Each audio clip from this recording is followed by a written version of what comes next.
Good morning, students of class 9. You are welcome back to the classes now. We are doing English. Today's date is 20th of July. We are doing supplementary reader, The Happy Prince. So far we have finished 3 chapters. Now we are doing The Happy Prince. Now listen carefully. We will do theme of the story first, then we'll go to the chapter. So what is the theme of the story? Now this story contains three themes. What are those 3 themes? The first theme of the story is that outward beauty is nothing. It is just a show. So outward beauty doesn't mean much. So a person must possess internal beauty. It is just a show. The first theme of the story is that outward beauty is nothing but just a show. The real beauty is love and sacrifice. So that is the real beauty. A good quality human being possesses. That's called a virtue. The good virtue of a human being. Love and sacrifice. These are the real beauty. Now, this is the first theme. The second theme is that the love and sacrifice, the virtues, the good qualities human being that possesses, the love and sacrifices are 2 saving forces. What does it mean? Saving forces means it will save people from doing evil things. These forces guide us to do the right and meaningful purposes in life. So these loving and sacrifice will naturally guide a person to do the right thing. So it will always guide him. So that's why it is called 2 saving forces. This is the second theme. Now we'll talk about the third theme.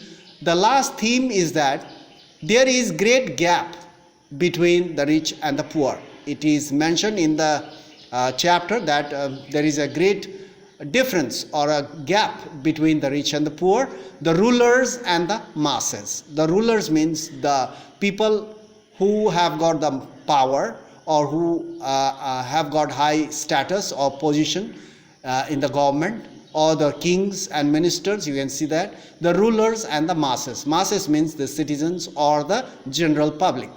So now these are the 3 themes in the chapter. Number D, this story is about a prince who never knew sorrow and suffering. So the story deals with a prince who never knew anything about sorrow and suffering when he was alive. As he lived within the palace, because the prince lived within the palace, he had never gone out in the cities or in the villages. So as he lived within the palace, where sorrow and suffering were not allowed to enter, because in the palace there were many servants. He doesn't have to do anything. So the servants were there to look after him. So there was no sorrow, suffering, anything such like that in the palace. Number E, he even didn't know what tears were. He had never cried in his life. So he doesn't know what is tears.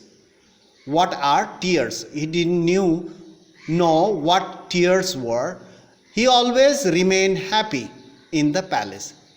He kept on moving, running, jumping around in the palace. He remained happy all the time. The courtiers or the ministers, the courtiers called him Happy Prince. That's why he was called Happy Prince. But he died at a very young age. Unfortunately, that Happy Prince died at a very, very young age. His statue was installed or kept or erected on a high column. Column means post, pedestal, in the market square. So in the market square, as a remembrance, his statue was erected in the market square. So that is the theme of the story. Now in our next class, we'll talk about number 1, the statue of the Happy Prince, which was erected or placed on a high column. Column means post in the market square. We'll talk about that Happy Prince, the statue, and its description. We'll talk about in our next class. So that's all. Now get ready for your history class now. Thank you very much.